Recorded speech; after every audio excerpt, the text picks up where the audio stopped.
Welcome to my YouTube channel learning with dignity. My name is Garima. आज हम कर रहे हैं क्लास 7 कृषि विज्ञान की इकाई 1 मृदा विन्यास का भाग 3। भाग 1 और 2 में हम मृदा विन्यास का अर्थ, उसके प्रकार, रंध्र अवकाश का कृषि में महत्व और मृदा जल के बारे में पढ़ चुके हैं। आज हम करेंगे मृदा जल के प्रकार। तो शुरू करते हैं। मृदा जल। इससे पहले वाले भाग में हम मृदा जल के बारे में पढ़ चुके हैं। जल ही जीवन है और मिट्टी या मृदा में पाए जाने वाले जल को ही हम मृदा जल कहते हैं। जल एक अच्छा घोलक होता है जो पौधों को आवश्यक पोषक तत्वों के लिए वाहक के रूप में कार्य करता है। सूक्ष्म जीवों एवं पेड़ पौधों की वृद्धि, जैव पदार्थ का सड़ना तथा सभी रासायनिक व जैविक क्रियाओं के लिए जल अत्यंत आवश्यक होता है। अब हम विशेष पढ़ेंगे। प्रकृति में जल कभी नष्ट नहीं होता, यह एक रूप से दूसरे रूप में बदल जाता है। यानी प्रकृति में जल की जो मात्रा है वो नियत है, वो कभी भी घटता या बढ़ता नहीं है, बल्कि एक रूप से दूसरे रूप में परिवर्तित हो जाता है, चाहे वो ठोस हो, द्रव्य हो या गैस हो। वास्तव में महासागर जल का विशाल एवं असीमित भंडार है। तो जो महासागर है वो जल का विशाल और असीमित भंडार है, यानी वहाँ पर बहुत ज़्यादा मात्रा में जल है। वहाँ से जल वाष्प बनकर यानी वेपोराइज होकर हवा में ऊपर की तरफ चला जाता है, जो कि बादल, वर्षा और हिमपात के रूप में पृथ्वी को प्राप्त होता है।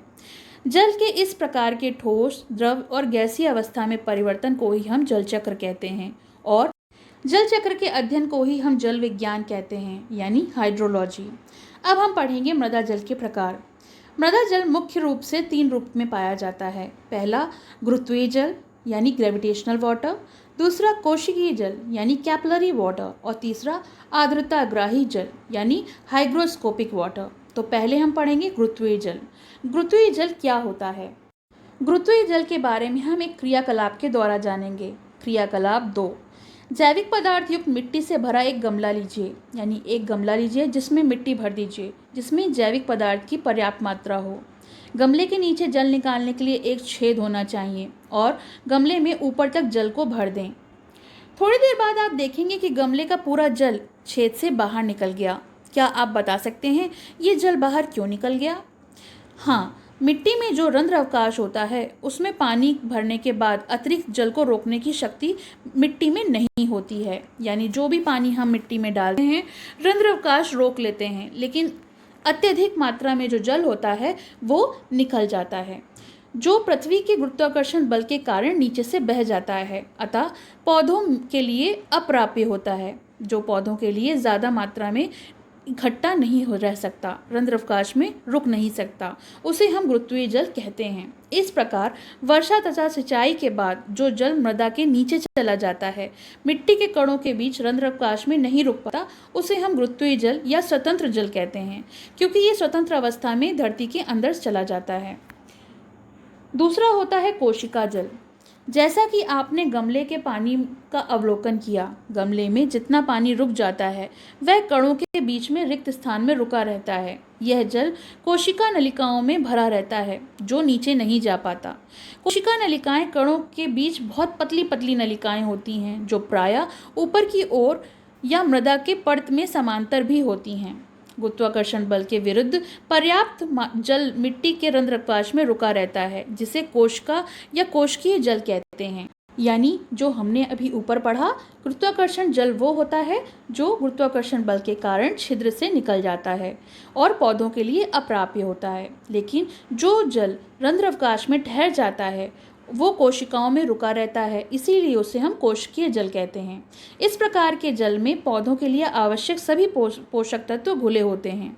यह जल विलयन के रूप में पौधों को सुगमता से प्राप्त हो जाते हैं, अतः पौधों के लिए ये अत्यंत लाभदायक होते हैं।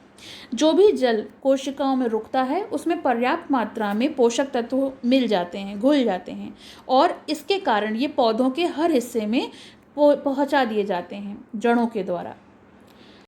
तीसरा है आर्द्रताग्राही जल। पहला था गुरुत्वीय जल, दूसरा था कोशिका जल और तीसरा है आर्द्रताग्राही जल। इसे भी हम क्रियाकलाप 3 के माध्यम से देखते हैं। एक कपड़ा लेकर उसे पानी में डुबोएं, उसे पूरा भिगो लें, कपड़े को निकालकर उसे अच्छे से निचोड़कर धूप में सूखने के लिए फैलाएं।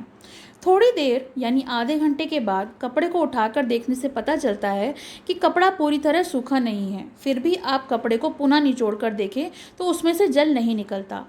क्या आप बता सकते हैं जल क्यों नहीं निकलता? यह जल कपड़ों के धागों के बीच चिपका रहता है। यानी जब हम कपड़े धोते हैं या उसे पानी से गीला करते हैं तो उसके छिद्र में पानी रुक जाता है, जिसके कारण वो गीला हो जाता है। लेकिन जब हम उसे हवा में डाल देते हैं तो उसमें से जल वाष्प के रूप में वायु में चला जाता है और धीरे धीरे वो सूखने लगता है।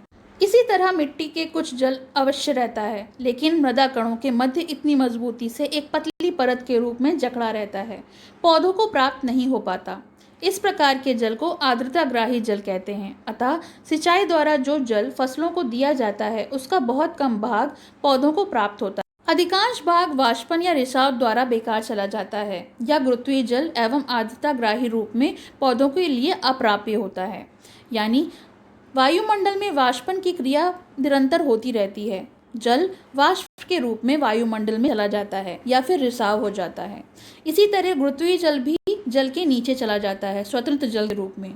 आर्द्रताग्राही जल भी पौधों के लिए अप्राप्य होता है। इसलिए सबसे अच्छा जल कोशिकीय जल होता है, जो मिट्टी में रहता है और जड़ों से के द्वारा जो भी पोषक तत्व होते हैं पूरे पौधों को पहुंचाता है।